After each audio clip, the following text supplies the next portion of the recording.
This multi-level action pavilion is the home for cities, towns, and regions at the UN Glasgow Climate Change Conference, COP26, here in the Blue Zone. The Multi-Level Action Pavilion is hosted by the Scottish Government and is convened by ICLEI, Local Governments for Sustainability, in our capacity as a focal point of local governments and municipal authorities, the LGMA constituency to the UNFCCC. And this pavilion is further supported by more than 30 partners and initiatives. The Time4Multilevel Action dialogues at COP26 are designed as a series of in-person and virtual dialogues to share experiences at the national and regional level, state levels, on how to raise the ambition in national climate action plans, and to discuss also the challenges as well as the opportunities for other levels of government to support national governments in reaching the 1.5 degrees Celsius pathway. The overall concept of Time4Multilevel Action dialogues at COP26 is developed within the scope of a large project of ICLEI, the Urban LEDs, as well as together with UN Habitat. Yesterday, the call of local and regional governments to the COP26 parties was presented in a press conference by Madam Susan Atkin, the leader of the Glasgow City Council, and ICLEI President Mayor County of Des Moines in the United States. Our call to the parties on multi-level action concerned 4 key messages. The first one is that we think it is now necessary to create this new normal of multi-level action in the next phase of the implementation of the Paris Agreement. Secondly, we are asking parties to localize national, global, and private climate finance to seize the opportunity for bold action in cities, regions, and states. We're calling for just and climate action for all, and to step up our subnational engagement of subnational governments in the UNFCCC. This first session of the Time4Multilevel Action dialogues coincides with the World Leaders Summit at COP26 that is held today and tomorrow here in the Blue Zone, and is just taking place after the global observance of the 31st October World Cities Day. Therefore, the Time4Multilevel Action high-level dialogue of today is designed as a global dialogue to collect experiences from around the world. And in this particular session here, in the next 1.5 hours, we will create 4 different blocks of interventions with speakers from various cities and regions and states. For the first block, I would like to call upon Frank County, Mayor of Des Moines of the United States and ICLEI President, to join me here at the stage. Thank you very much, Frank, to be already with us here. And I would like to call on Mr. Moon Kumju, the Vice Governor of Jeollanam-do Province, Republic of Korea. Please, sir, if you can join us here.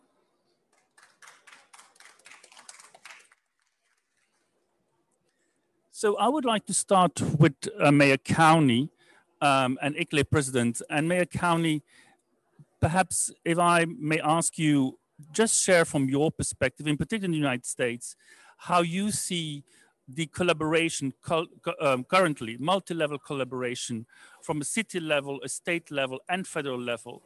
And would you think that there is space and opportunities for enhancing this collaboration, perhaps also in the perspective to raise the national targets or the federal targets that are being presented by the United States here, and to implement or increase the implementation of the Paris Agreement? Mayor County, I give you the microphone.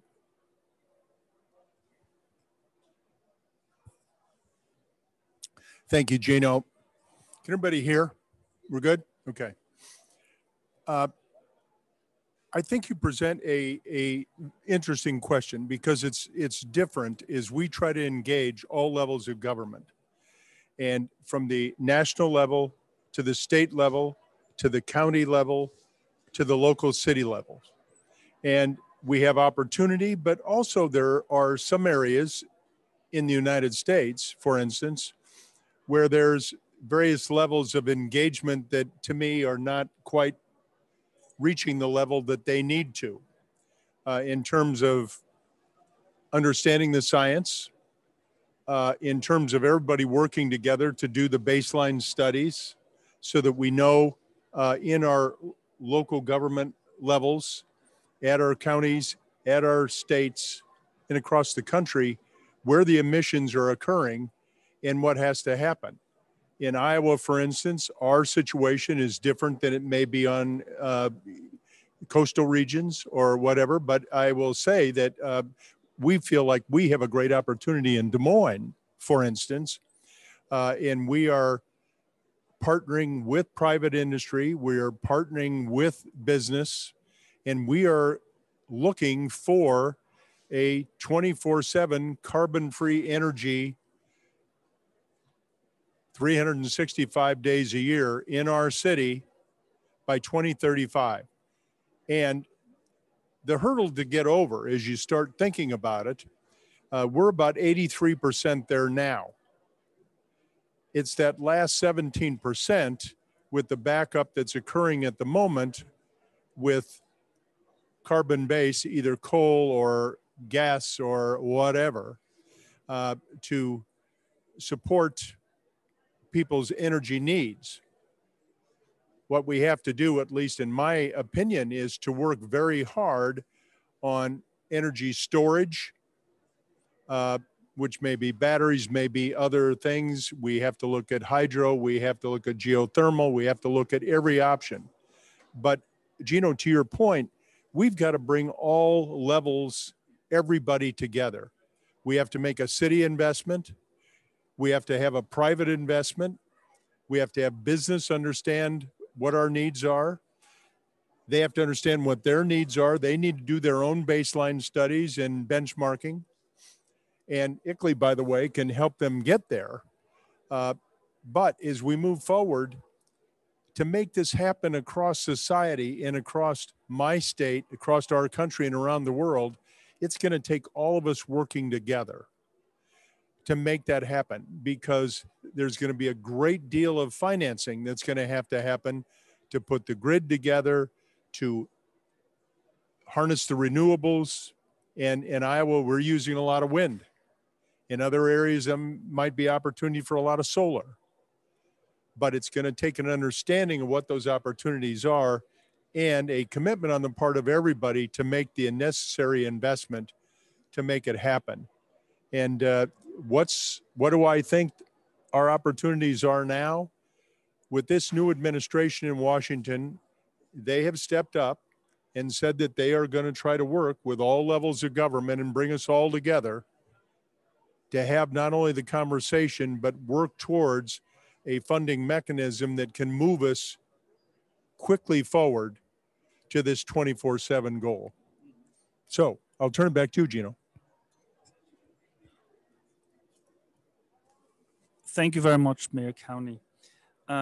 Just a very quick question, Mayor Cowney. You have been with us in ICLEI at these events, these famous COP events from the year 2008 onwards. And I remember that we were also working together in Copenhagen in 2009. And at that time, we were having the same message. We were saying to national governments, to the parties of the COP, please approve and adopt serious targets for reduction. States and cities are doing this already. We brought to the table, I think, more than thousands of such cases already to impress national governments, not to scare them but to bring the ground experiences and possibilities to the global table. Now we are here in Glasgow. So more than 10 years later, quick question to you, Mayor Cowney. and in particularly as a US citizen, where we have seen in these last 10 years, federal governments have changed, brought different perspectives to the international multilateral collaboration. I would just like to see from you, do you see a change in these 10 years? Are you optimistic for the next phase of implementation of the Paris Agreement for the next 5 years? Well, that's going to require, how many hours does everybody have to sit here and listen to this? But to Gino's point, I think that there was an awful lot of conversation around that Copenhagen gathering. We were all excited about the opportunity, about the possibility that everybody was going to come together and see the risk, see what needs to happen. And quite frankly, we were really disappointed at the outcome, which quite frankly ended up being next to nothing in my way of thinking. And we started talking about what the next possibilities were, and Paris became that moment. But I think the local government level and those subnational levels of government had to reach up and convince those heads of state that things had to happen. And to make the commitment, but to your point now, not only do we have to make sure everybody makes a strong commitment in this climate emergency, but we have to come together and plan to finance it. And to your question specifically, I am encouraged that I think that we're getting a much broader base, not only around the world, but in the United States specifically, to work on that. And I'm encouraged, and I know that they're going to be working here with other heads of state to look at a global plan on how we fund international movement to make some of this happen as well. So I'm encouraged, Gino.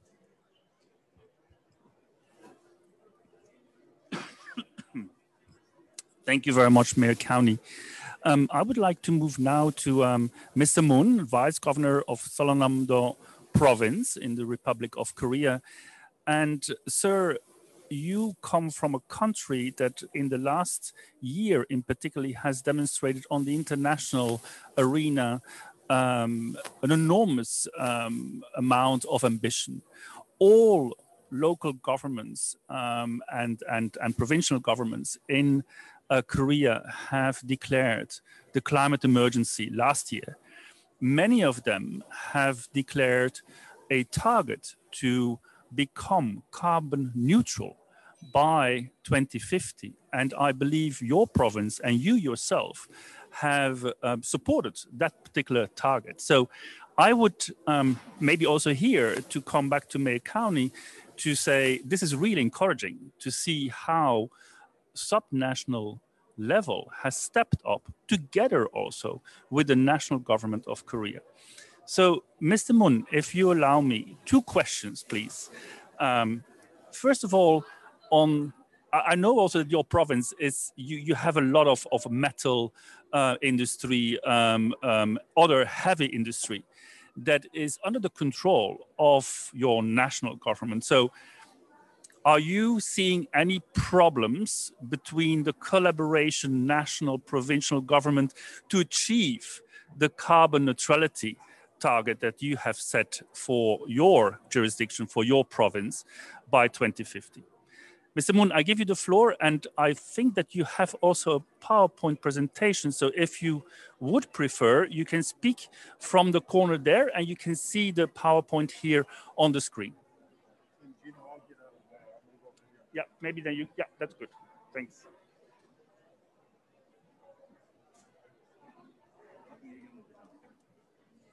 Presentation first, and then the presentations first, and then the question. Yeah. That's good. That's good. Okay, thank you. Are you ready? Good afternoon, everyone. Jeollanam-do, the best land of life. I'm Moon Keum-ju, the Vice Governor of Jeollanam-do.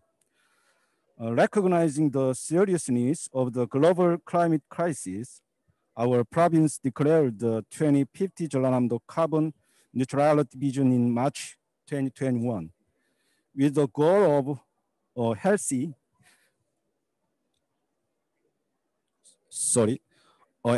carbon-free future, clean Jeollanam-do, to realize carbon neutrality and carry out greenhouse gas reduction project for this goal. In addition, we are part of ICLEI, Powering Past Core Alliance, Global Covenant of Mayors for Climate and Energy, and the Urban Environment Agreement, while strengthening cooperation with major cities and organizations around the world by participating in the UN's Race to Zero campaign. Today, at the high-level dialogue hosted by ICLEI, the World Council of Local Governments for Sustainability, we are very pleased to be able to brief you on our provincial carbon neutrality policies. Today's presentation will go in the other on this slide. Jeollanam-do is known for being a high-quality clean area with islands, tidal flats, and coastlines. The main industries in Jeollanam-do are petrochemical, steel, and shipbuilding with an output of 100 trillion Korean won. Jeollanam-do is a food and fishery product supply base in Korea that ranks first with 56% of eco-friendly agricultural area and 58% of fishery production. It is a treasure trove of natural ecosystems with numerous national parks, UNESCO biosphere reserves, and World Natural Heritage Sites, thanks to its island, forest, and tidal flats. In addition, it is an area with great growth potential for future new industries, such as offshore wind power and secondary battery.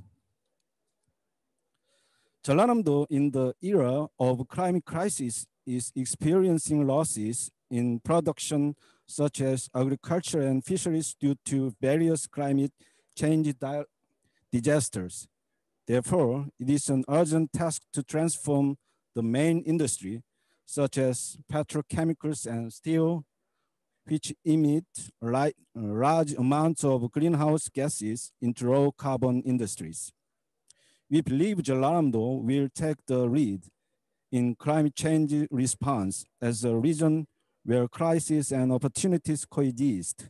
It is a key region for large-scale energy transition utilizing abundant natural resources such as offshore wind power.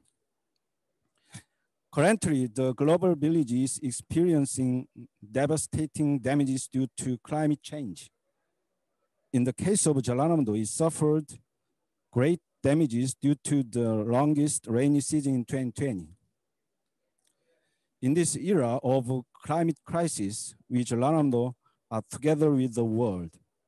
The Republic of Korea established the Korea 2050 Carbon Neutrality Promotion Strategy in December 2020.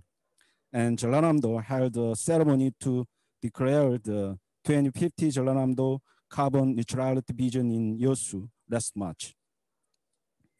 Moving forward, Jeollanam-do will reduce 92 million tons of greenhouse gases to achieve carbon neutrality by 2050.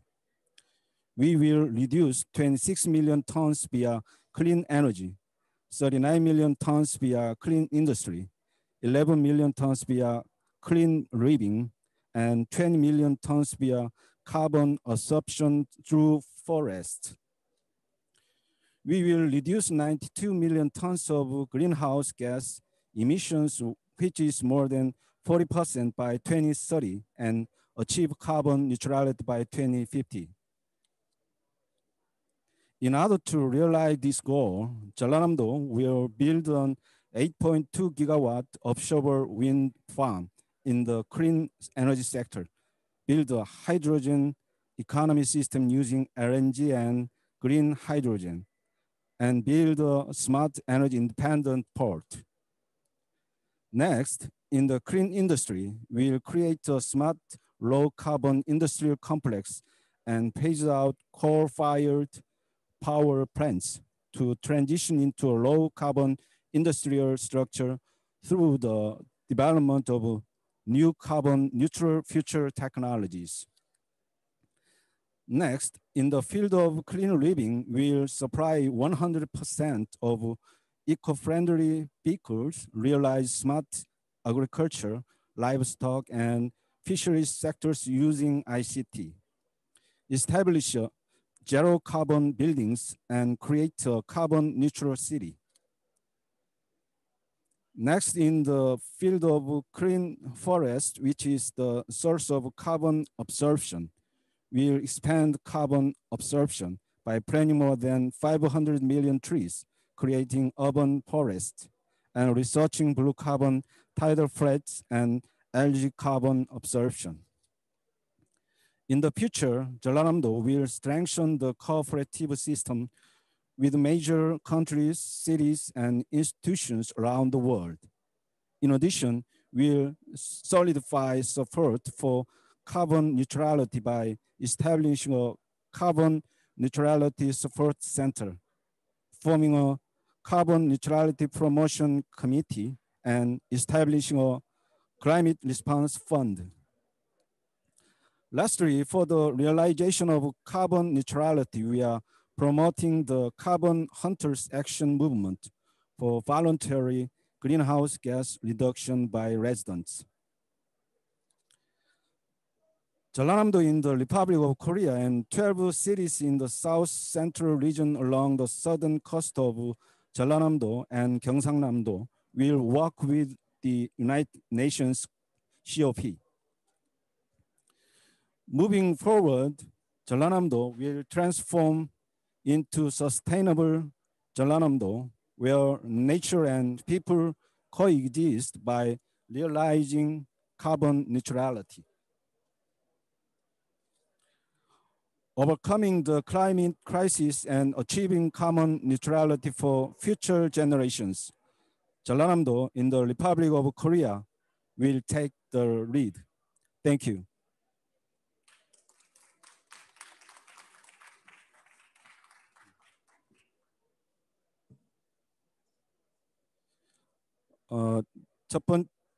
아까 첫 번째 질문에 대한 답을 드리겠습니다. Very good question. 일단 중앙 정부가 강력한 의지를 가지고 탄소 감축 계획을 발표를 했는데 우리 지역 차원에서는 우선 중앙 정부의 강력한 의지에 따라서 지역 차원의 지역에 있는 기업, 시민사회단체와 연계 협력을 잘 해나가도록 할 계획입니다. So the answer to your first question, the central government of Korea has announced a very strong and firm plan when it comes to the reduction of carbon emissions. In the local government perspective,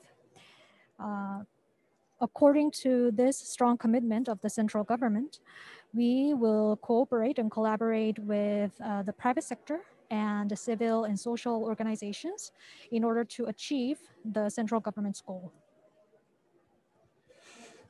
그리고 비록 중앙 정부의 지원을 받게 되지만 지역 기업과의 R&D 사업들을 특히 미래 신기술, 또 산소 포집 같은 미래 신기술을 이용을 해서 지역 산단에 있는 기업들과 유기적인 협력 체계를 구축해 나갈 계획입니다. So of course, in order to achieve carbon neutrality and reduce our carbon emissions, we would have to work on research and development projects for new technologies to help us to achieve this goal. Therefore, through, and based on the support from the central government, we will also organically work with companies and corporations in the industrial complexes in order to achieve this direction. 제일 중요한 거는 뭐 어찌됐든 국가의 강력한 액션 플랜 또 의지가 중요하기 때문에 정부의 발표에 따라서 우리 지역 지방 로컬 정부 차원에서도 앞으로 시민사회단체하고 자발적인 온실가스 감축 노력들을 지원하고 기업들 모니터 관리하고 감독하고 하는 그런 체계로 해서 관리를 해 나가겠습니다.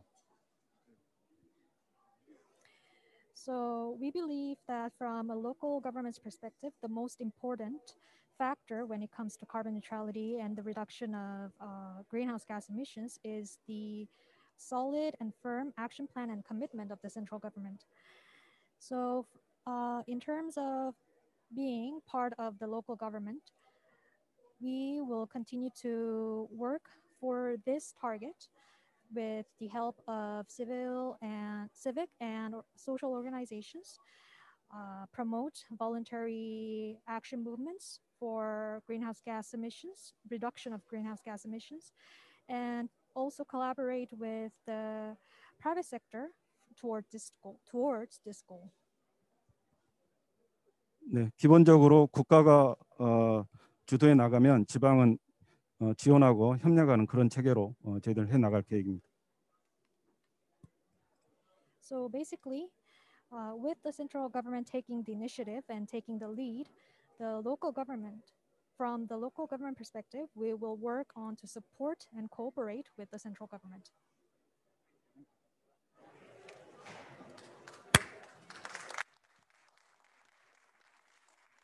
Thank you very much, Mr. Moon, Vice Governor of Salanandamdo.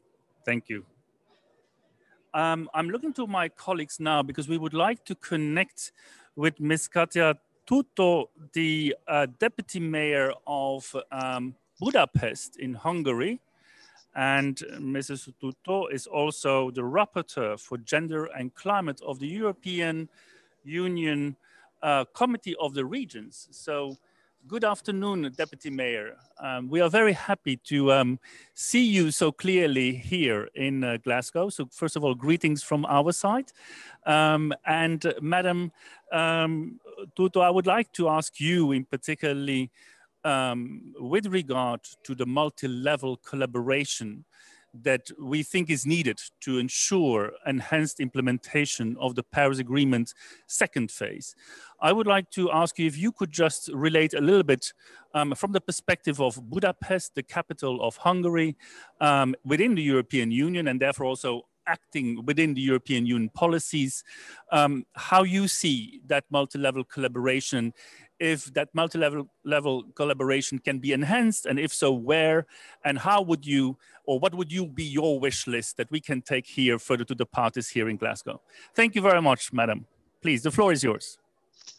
Thank you very much for the floor. I'm really happy to be here. I'm representing here not just my city, Budapest in Hungary, but also the European Committee of the Regions, which is the voice of the cities. It is a body in the European Union where all of the regions are represented. And what we do is we look at European legislation and see how we can implement it. And not just like adding more actions, but also helping legislation. And in reality, we see in practice that this really helps a lot. The European Union already set its climate targets for 2030 and 2050.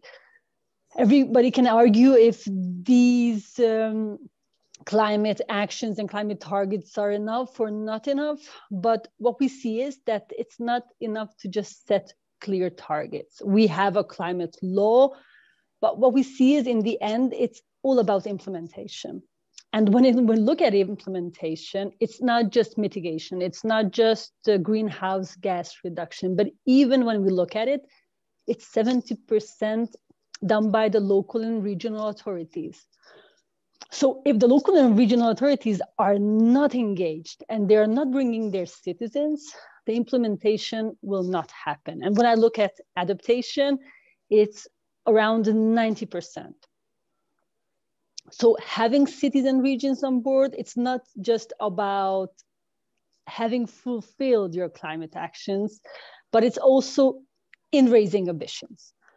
What we see, already it was mentioned, the Global Covenant of Mayors. The Covenant of Mayors for Climate and Energy was launched by the European Commission. It was an initiative to engage the local level, to engage even small towns, capitals, as many mayors as possible, to fulfill the European climate and energy targets and also to exceed them, and to look at all the climate actions in a good framework, because the Covenant of Mayors help every mayor, if they want to enter the green door, and gives a good framework how to put together a sustainable climate and energy action plan, how to reduce your greenhouse gas emissions, how to adapt to the changing climate.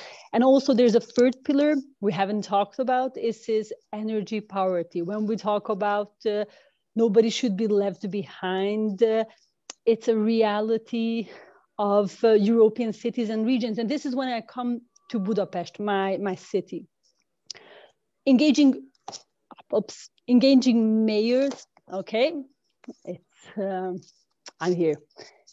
Engaging mayors and the local level is also important, because when a country, like a national leadership of a country, wants to check out from ambitious climate and energy targets, then if you have a lot of mayors already on board, if you have citizens on board, then a government cannot so easily check out from global targets, from local targets. But what you need for this, we always talk about financing. The EU has put together a package to finance its climate laws.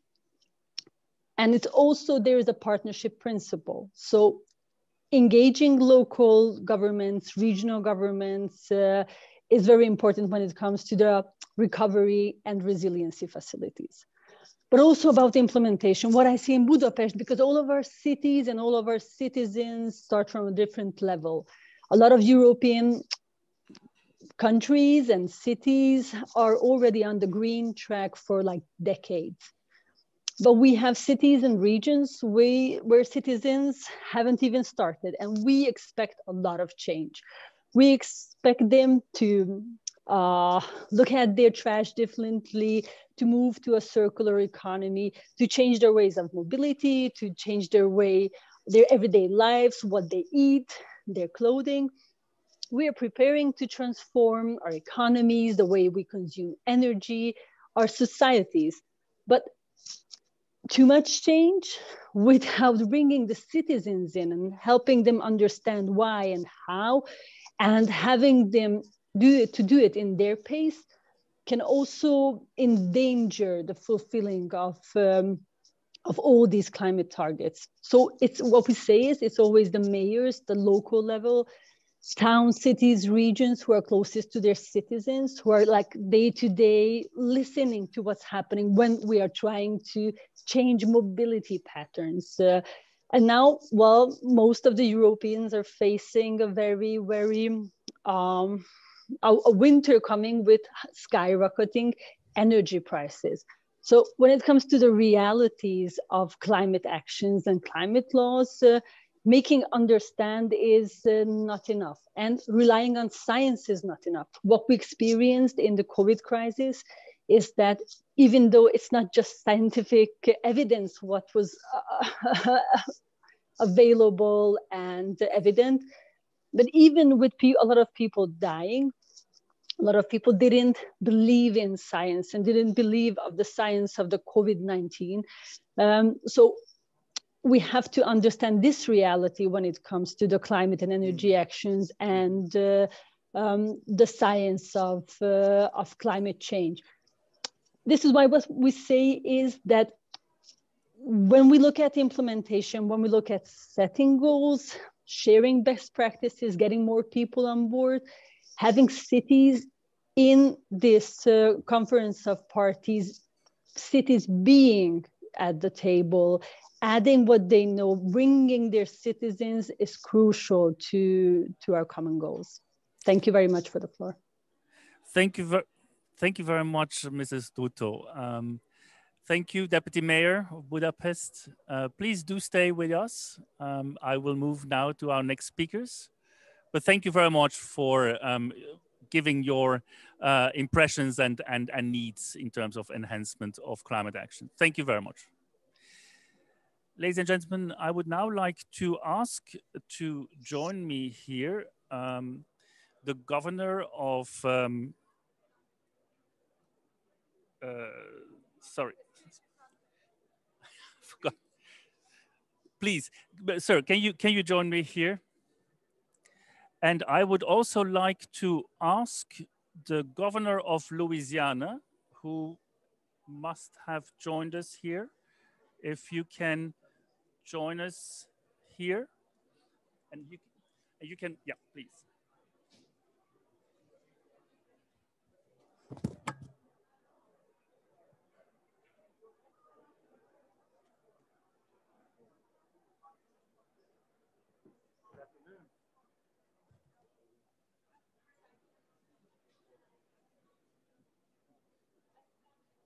Good afternoon.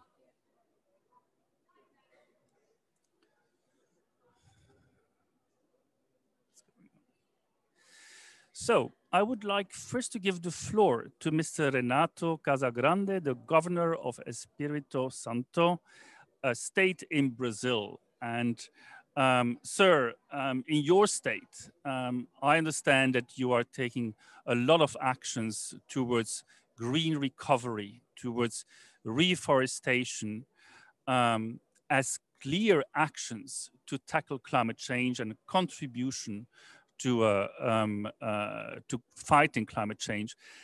And in addition, my understanding that you have also been a leader in setting up the coalition of governors for climate action. So I would just like to ask you if you can give us a little bit of background on how your state, together with other states and the cities, work together with the federal government of Brazil to advance on climate action. Sir, I give you the floor and the mic. Muito obrigado. Quero ver como será a tradução. Vai traduzir automaticamente? Então explica.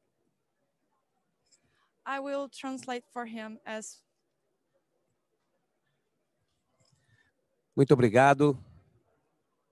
Quero fazer uma apresentação com a permissão de vocês. Já está pronta a apresentação?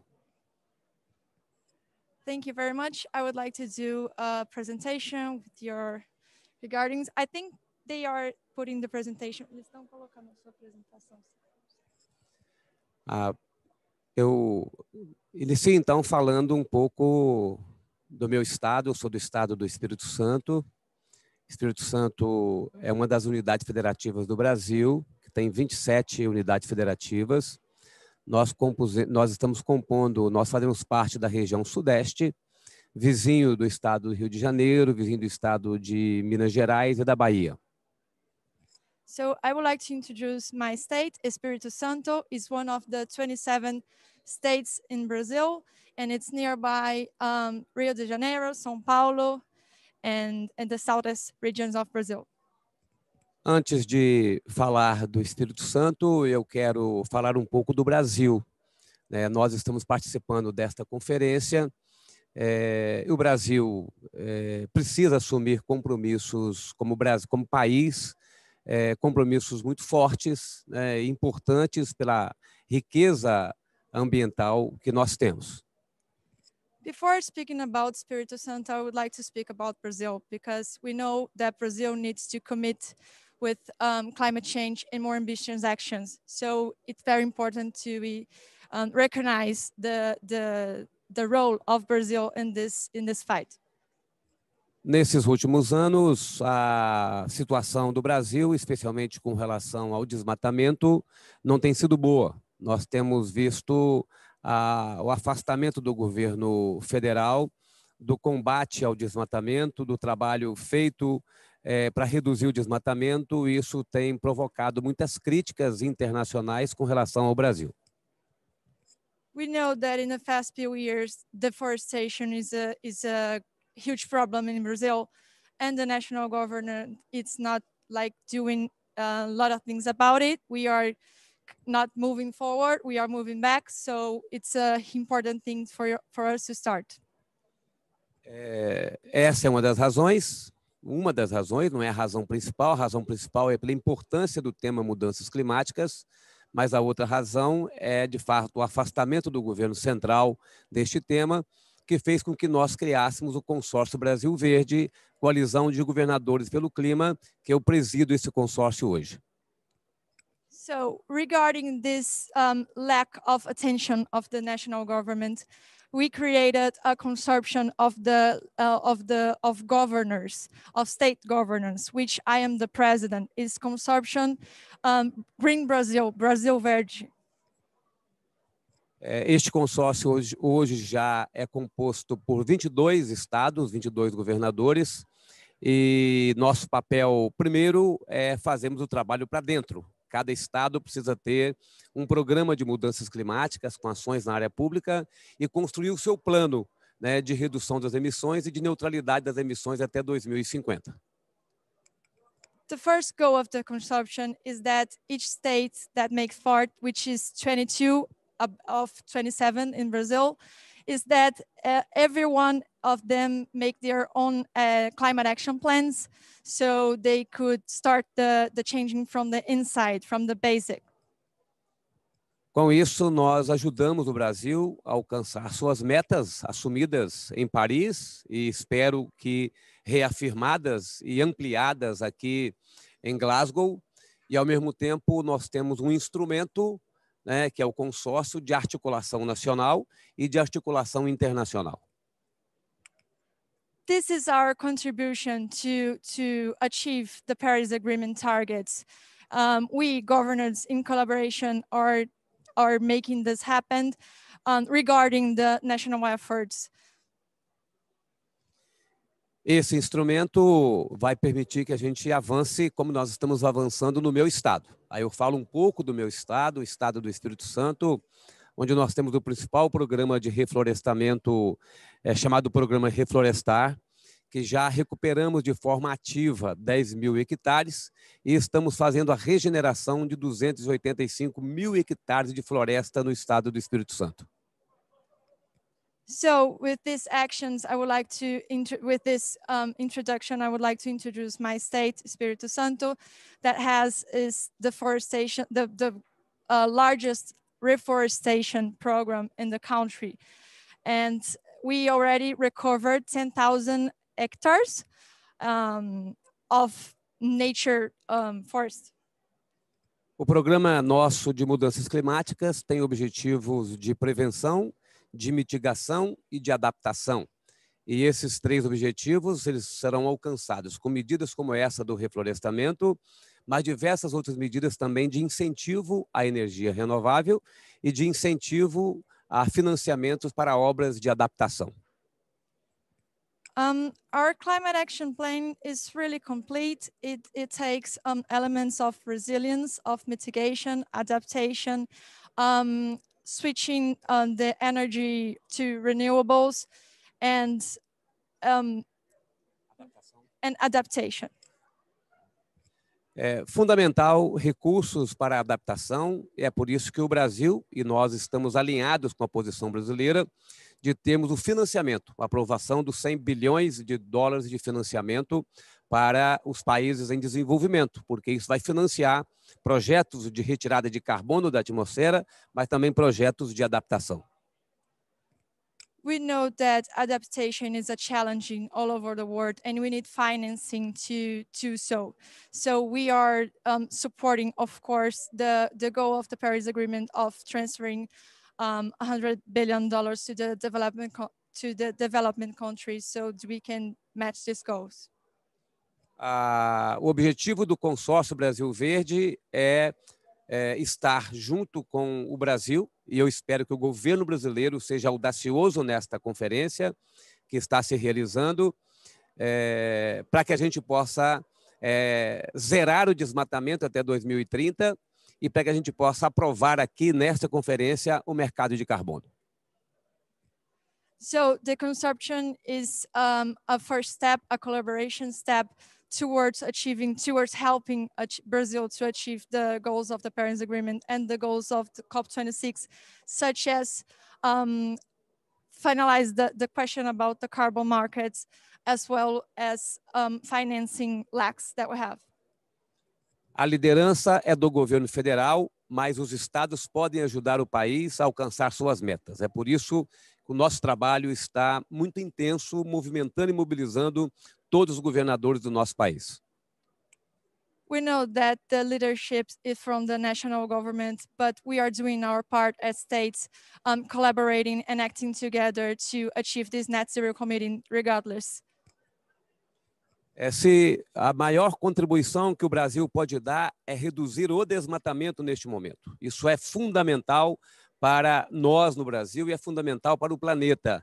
Então, este trabalho de redução do desmatamento e ampliação da cobertura florestal de alguns biomas é um trabalho que os governadores poderão estar junto, colaborando para que a gente alcance essas metas.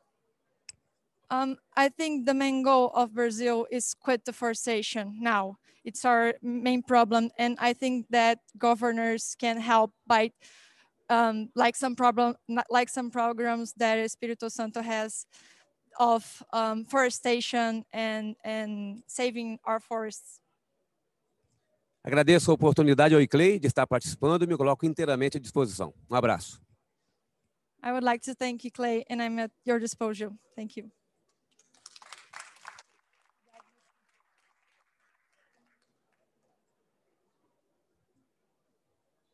Thank you very much, Mr. Casagrande, Governor of Espírito Santo in Brazil, for the encouraging message that you have given us here today from your state in Brazil.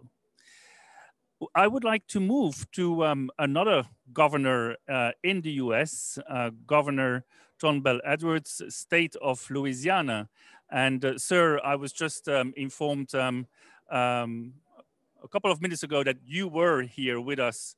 And so therefore, I felt it was a good opportunity to give you the floor as well. We have, however, still a number of speakers. So if I may kindly ask you to give you a short message, but I would be very much interested, particularly after the governor of the state of Espírito Santo in Brazil, to hear from another governor in the United States on the issues of how the multi-level collaboration between states, cities, and the federal government can be enhanced for a good and better implementation of the second phase of the Paris Agreement. So please, sir, the floor is yours. I give you the microphone.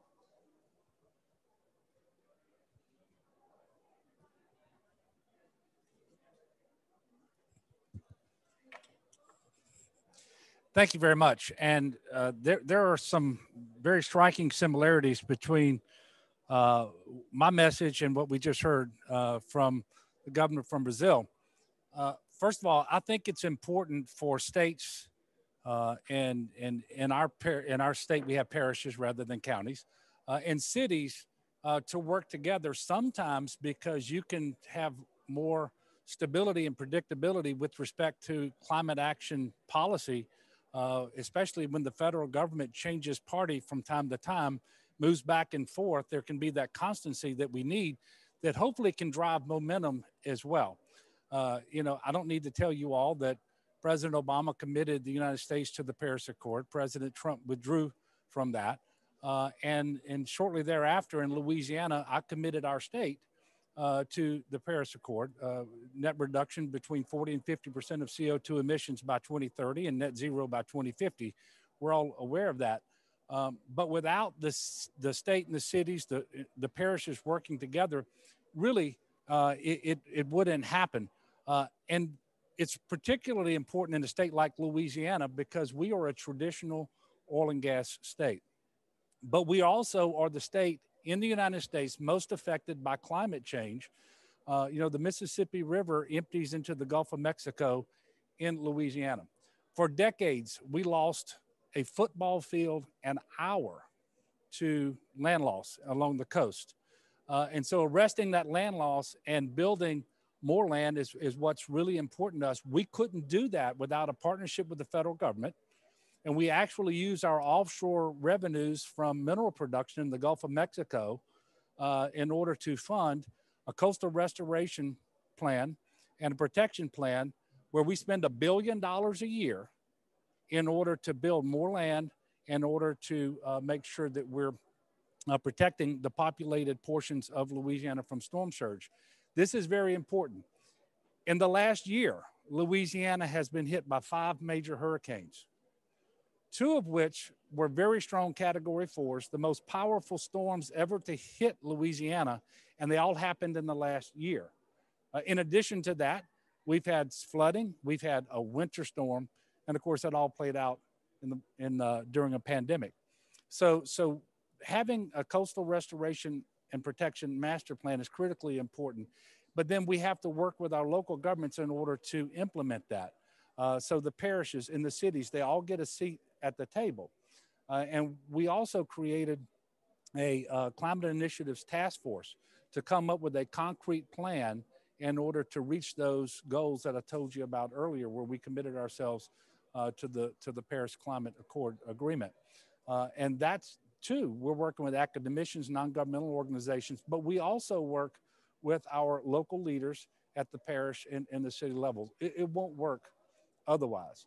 And so from our perspective in Louisiana, it's really important that states lead, because quite frankly, sometimes the federal government, depending on who's elected and what party's in control, it appears, things are going to change.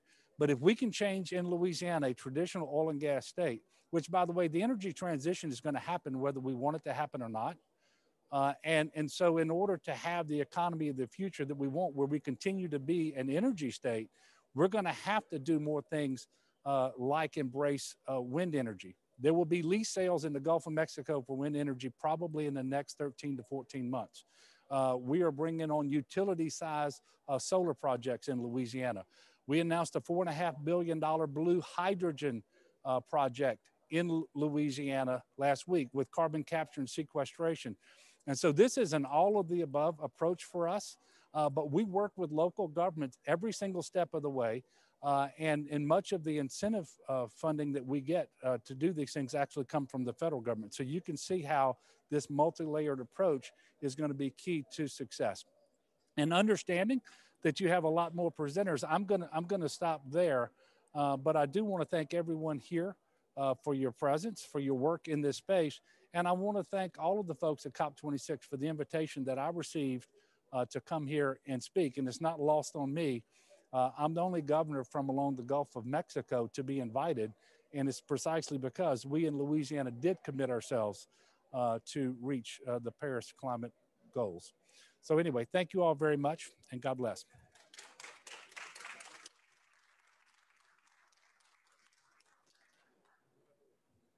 Thank you very much, Governor. Thank you very much. I would now like to call on our third tandem, and sirs, you are welcome to take your chairs in the audience. I would now like to call on the Mayor of Miami County, as well as our Director of the Ministry in Japan, to join me here on the stage, please.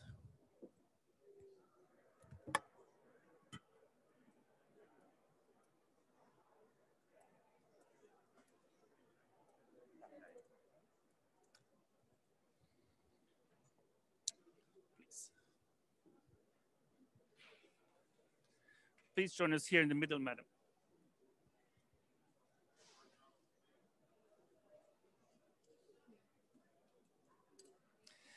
So I am now here joined by Madam Daniela Levin-Gava, Mayor of Miami-Dade County in the United States of America, and Mr. Ruizo Sugimoto, Director of the International Cooperation and Sustainable Infrastructure Office at the Global Environmental Bureau of the Ministry of Environment in Japan. And Ruizo, if you allow me, I would like to give the floor first to Mayor Levinkava, if that is okay with you.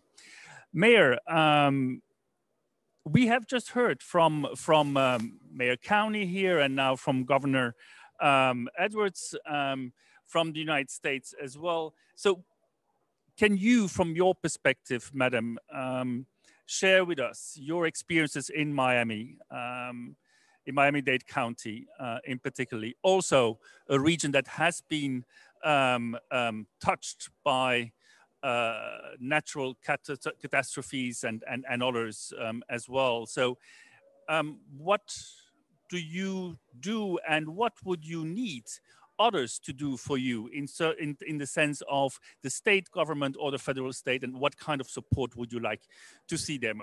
Please. Thank you. Well, thank you very much, everyone, for inviting me as well and for your presence today.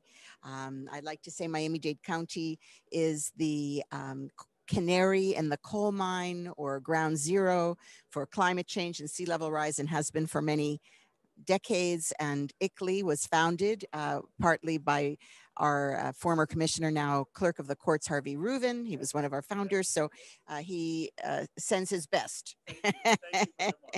So I represent almost 3 million residents in this very, very vulnerable place. And we've been very aggressively addressing these concerns for many years. And we just produced our updated climate change action plan, which we have some copies available and hope that you will take a look. And as a result of the work that we've been doing for survival for these many decades, we are very well positioned to take advantage of federal initiatives, state and partnerships at the local level, but we have the very same challenges that everybody has with bringing all these levels together. And we've heard it from Brazil to Louisiana. Everywhere. I would just say on a personal note, this is, I'm mayor for less than a year. I'm collaborator in chief, and I'm very excited to learn everything I can from this effort, this multi-layer approach, and take it back home so we can have some real results. Fortunately, our president has weighed in and reestablished the commitment. Our governor is also a strong environmentalist, which is a good thing. And we have positioned ourselves to receive about $400 million in infrastructure projects to be able to build our capacity to deal with the future sea rise and increased storms. But with that said, we do have still this conflict of these multiple jurisdictions. So while I'm a mayor of a region of almost 3 million, there are 34 cities within that region. And we do have their cooperation through the 100 Resilient Cities. We were a partner and produced a document together. But zoning decisions, land use decisions are very often the domain of the local government. So we need to have really strong consultation among our local governments and then with our state and federal, so that the federal and state can remove the barriers that are necessary so that we can progress with the future in mind. And we are doing everything in our power, from retooling our existing buildings, reducing energy use, building smarter with solar, cool roofs, all of that, reducing our carbon footprint by going our fleet.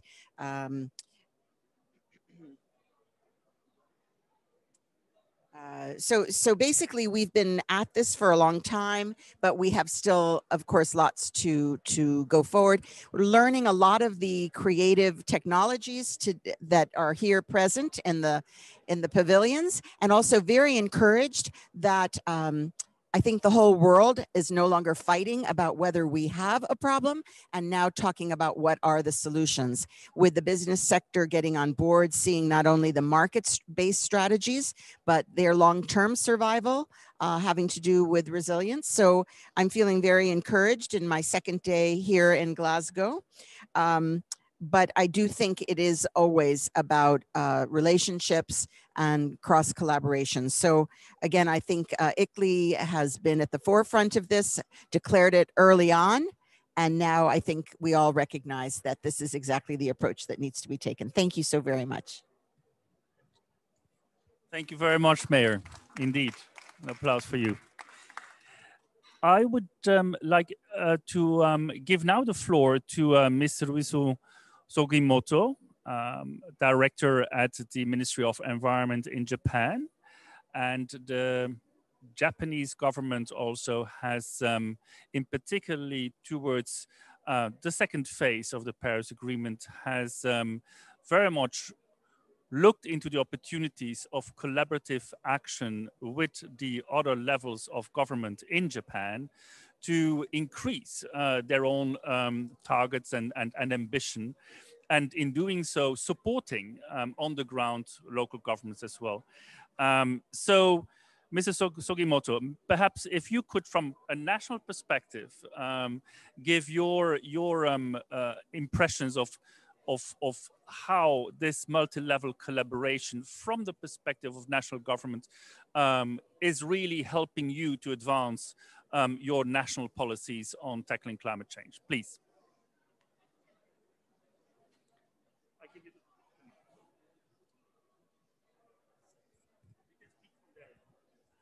Okay. I think, yeah, PowerPoint here. Thank you very much. Yes, I'd like to talk about the multi-level actions between the national and the local governments in Japan. Actually, it's quite important as a non-state actor, the local government's role for Japan. 2 years ago, 2019, at that moment, only 4 local governments had committed carbon neutrality by 2050. However, as of now, more than 464 local governments already committed to net zero carbon emission by 2050. This 464 is, of course, prefecture level, like a state level, and city, town, village level. All of the level of the local governments has intention to net zero carbons.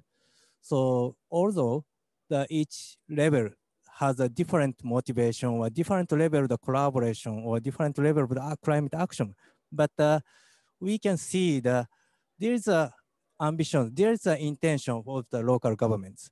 And last year, in October last year, as a national government, our prime minister, former prime minister, has announced a commitment of the carbon neutrality. But before the national government commitment, already more than 160 local governments have commit this carbon neutrality, and also the national governors associations request us or make a proposal for national government for the carbon neutrality by 2050.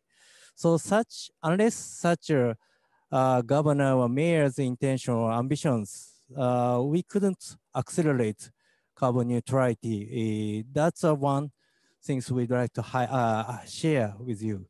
So that is we can be influenced by the local government's ambitions, and also just after our commitments, the cabinet office set up the council for national and local decarbonizations, and this council launched a regional decarbonization roadmap in last June.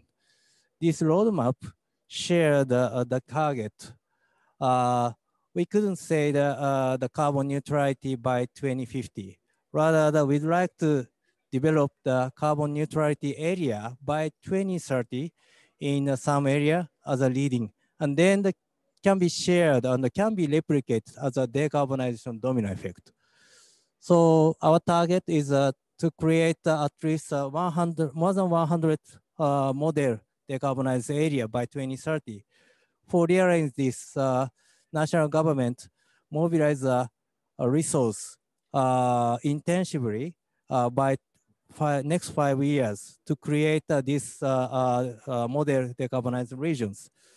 Of course, all the time, finance is most important, but we hear a lot of the requests from local government about human resource and also technical knowledge sharing.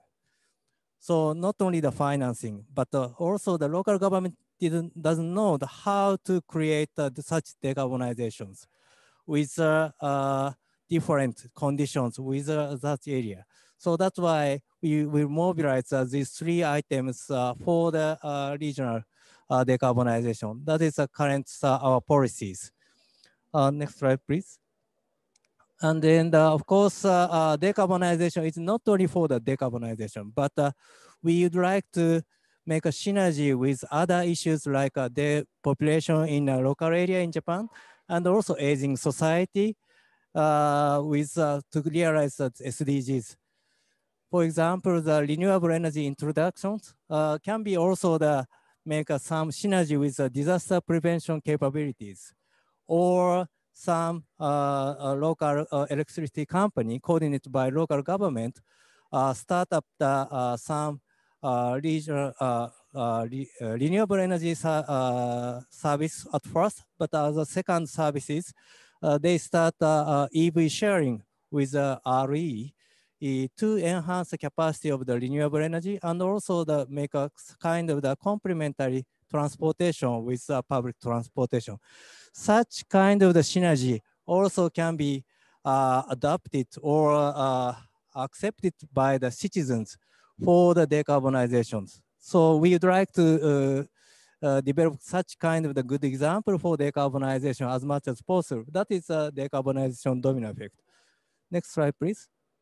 And the next, please, sorry. Yes. Our collaboration is not limited in Japan. As of now, we'd like to, we are now also promoting the city-to-city collaborations with other countries. Just now, 40 cities from the 13 countries joined this cooperation program with the 17 local governments, Japanese local governments. And next slide, please. One of the example is recently Tokyo Metropolitan Government has shared their experience or know-how to the Kuala Lumpur cities for green building systems, and also support to develop the zero carbon scenario in KL. Finally, such supporting the KL announced the intention to the zero carbon by 2050.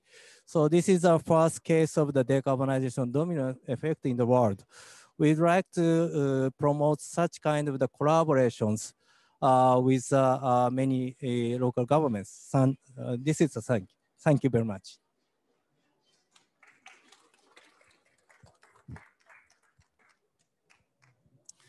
Thank you very much, Mr. Sugimoto, for describing to us how the national government in Japan is collaborating with local governments, in particularly in Japan. And I should say that both Japan and Korea are, I believe, honestly, like role models in the Asian context when it comes to multilateral, comes to multi-level collaboration, multilateral collaboration as well. But on multi-level collaboration, you have made enormous steps forward, and I think that is what we would wish also to demonstrate here. I'm very happy that tomorrow there will be a session, in particularly in the Japan pavilion as well on this. So I will be very happy to join you there as well. Thank you very much. I would now like to ask Mr. Innocent Uvinmana, who is the chairperson of the Rwanda Association of Local Governments, to join us on the stage. And if I may ask our tandem here to leave the stage, and then Innocent, please come and join us here. At the same time, towards my colleagues. So I will be, after Mr. Uvinmana, I will call for our colleague from Globe to join us virtually in. So if you could just keep the contact with them going, that would be great. Thank you very much. So in the meanwhile, Innocent, thank you very much, chairperson of the Rwandese Association of Local Governments. And I should say that over the last years, also at these COP meetings, we have worked as ICLEI very closely with your organization, with the Rwandese local and regional governments as well. And please give us an update on where you stand in terms of multi-level collaboration in Rwanda on the issues of climate change, and in particular resilience as well as mitigation. Please, sir. Thank you, Jean. As Rwanda is concerned, I think at the level of multi-level collaboration in terms of climate change, we are starting by planning process. The planning process in Rwanda starts at cellular level, from the village up to the cellular level, and the priorities are defined at grassroots level, and reaching at district level, then the central government and the local government meet together and they define the priorities together. And those priorities are financing by both sides, local government and central government. They sit together and they try to get the finance to implement activities which has been planned from grassroots level. That is the way we are working on to make the mitigation on the climate change. And as my colleague has said, local government should be there because we are implementers. All problems of climate are tackled at local level. That the central government came in to find the finance to help the local government to work on it and to try to mitigate those problems of climate change. Thank you. Thank you very much, Mr. Uvamana, the chairperson of the Rwandese Association of Local Governments. I would like to call now upon another organization that is representing the parliamentarians worldwide. And I would like to call upon Malina Mera, who is the Secretary General of GLOBE, GLOBE International, and GLOBE is the Association of Parliamentarians also working with and towards the UNFCCC. And Malina, ICLEI and your organization, we are trying to strive to join forces to set up the Friends of Multi-Level Action at the UNFCCC. And I think we made a little bit of progress there already. But first of all, Malina, I would just like to give you the floor to share with us your perspectives from the parliamentarians now globally on the need to enhance the multi-level collaboration to ensure a success of the second phase of the Paris Agreement. So Malina, the floor is yours. Thank you very much, Gino. And I hope everybody can hear me loud and clear. Yes, we can hear you and wonderful. We can see you. All good. Fantastic. So I'm sorry I'm not able to join you in person in the pavilion. Congratulations on having it kicked off today.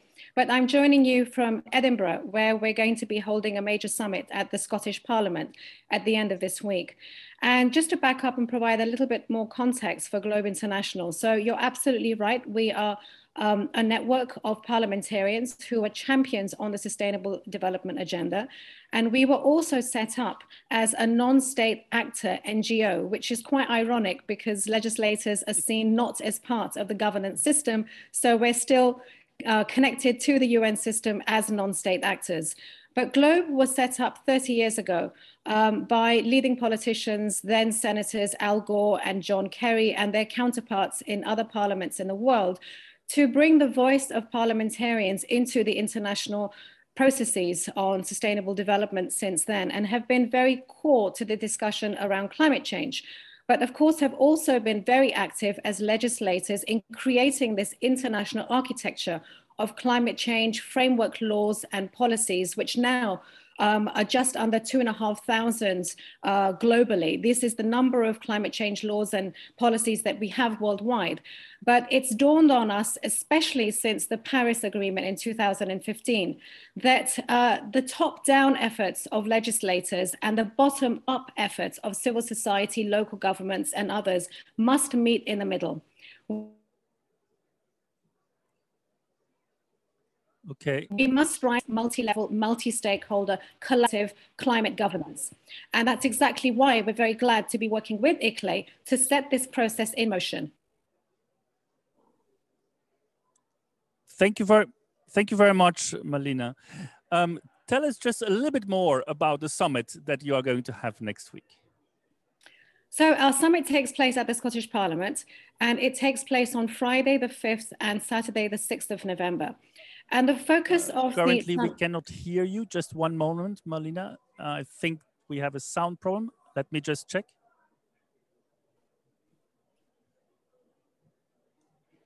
Okay, can you try again? Sure. The summit, all good. Yep, great. So the summit is to engage parliamentarians in their core duty, which is to help deliver on the promises which were made in Paris, and to help raise ambition, both by doing so in person with their government delegations, who are the negotiators in Glasgow, but also to make sure that they play a key role in the post-Glasgow process to ensure that the commitments which are redoubled in effort, whether that's to keep 1.5 degree alive, whether that's to deliver finance for mitigation and adaptation, for all of these key goals, that parliamentarians take seriously their role in their legislatures to ensure scrutiny and accountability. Of course, we're going to see a flurry of lawmaking after Glasgow. But just to come back to the role of local government, it's absolutely essential that we look at what's happening at the subnational level, because right now there is a mismatch between the efforts at the ground level, the local government, provincial, territorial level, and the lawmaking which has taken place at the national level.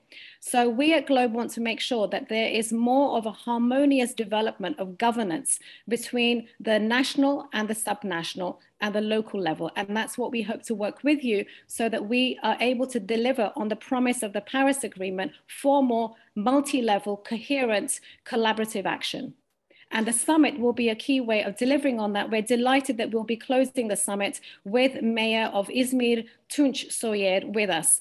So that in person will be an embodiment of our collaboration at Glasgow. Thank you very much, Malina Mera, Secretary General of Globe International. Thank you for joining us here today. Wishing you all of the best with the summit next week. And we will be with you and supporting you. Thank you very much, Malina. Thank you. Ladies and gentlemen, I think this has brought us now to the end of this very first Time for Multi-Level Action dialogue. I would like to give the floor to my colleague Yunus for maybe perhaps some last announcements with regard to the rest of the program today and the rest day, please. Thank you, Gino. So, I'd like to first of all invite all the participants and the speakers for a round of silent applause, not too loud, but also thank Gino, our Secretary General, for the moderation. I think this was a fantastic start. So Multi-Level Action Pavilion is brought to you by Scottish Government and ICLEI, but it is a collaborative effort of multiple partners across the world. So we thank all our partners, co-hosts in this effort. As you have seen, we are being able to connect in person, but also virtually. We have, I think, a couple of hundreds also watching us online now, and this will also be available that later on you can watch the sessions as an on-demand video. So this is, I think, important because in these conditions we have difficulty of access to these places, but our influence is beyond who we are here or how many we are here. So the diversity and the messages, I think, was very, very timely and perfect. The Multi-Level Action Pavilion will continue at 4 p.m. here with Scottish First Minister Nicola Sturgeon, and then we will have 10 days of intense activities for around 70 sessions. We will also have every day 8:30 our briefings. But for this round, as you have seen, this is the high-level dialogue, Time for Multilevel Action. These sessions are specially designed by the Urban Nets initiative by ICLEI and UN Habitat. It's an initiative of these two organizations. And in fact, throughout the 2 weeks, we will have additional sessions. Tomorrow, we will have at 1 p.m. Latin America high-level dialogue. It is developed by ICLEI South America and Mexico and Caribbean Secretariat. At 6 p.m., we will have ICLEI US multi-level dialogues, which is developed by ICLEI US office. On the 3rd of November, at 8:30, we will have East Asia and Oceania high-level multi-level action dialogues by a collaborative effort of East Asia, Korea, and Japan, and Oceania Secretariat of ICLEI. At 1 p.m., we will have a special urban finance multi-level action dialogue, which will be part of the Urban Nets team's efforts. On the 4th of November, Thursday, we will have at the midday lunchtime Africa multi-level action dialogue, which is developed by Covenant of Mayors Sub-Saharan Africa Secretariat. At 4:30, we will have Canada dialogues. This will be brought by Simon Fraser University. 5th of November, Friday, we will have at 1 o'clock European multi-level dialogues brought by ICLEI European Secretariat. On the 10th of November, we will have a Global South multi-level action dialogue developed by ICLEI South Asia and Swiss Development Cooperation and CDKN. And our last multi-level dialogue will be a leaders dialogue with UN Habitat Executive Director Maimuna Sharif, which will be presented as a collaborative effort of COSLA. COSLA is the Scottish Association of Local Authorities, UCLG, United Cities and Local Governments, ICLEI, and Council of European Municipalities and Regions, CMR. So you are more than welcome to join us either in person or virtually. With this, I think we are coming to an end of today's official opening. And thank you very much for your attention and all the speakers. And we wish you a successful and safe and healthy COP26.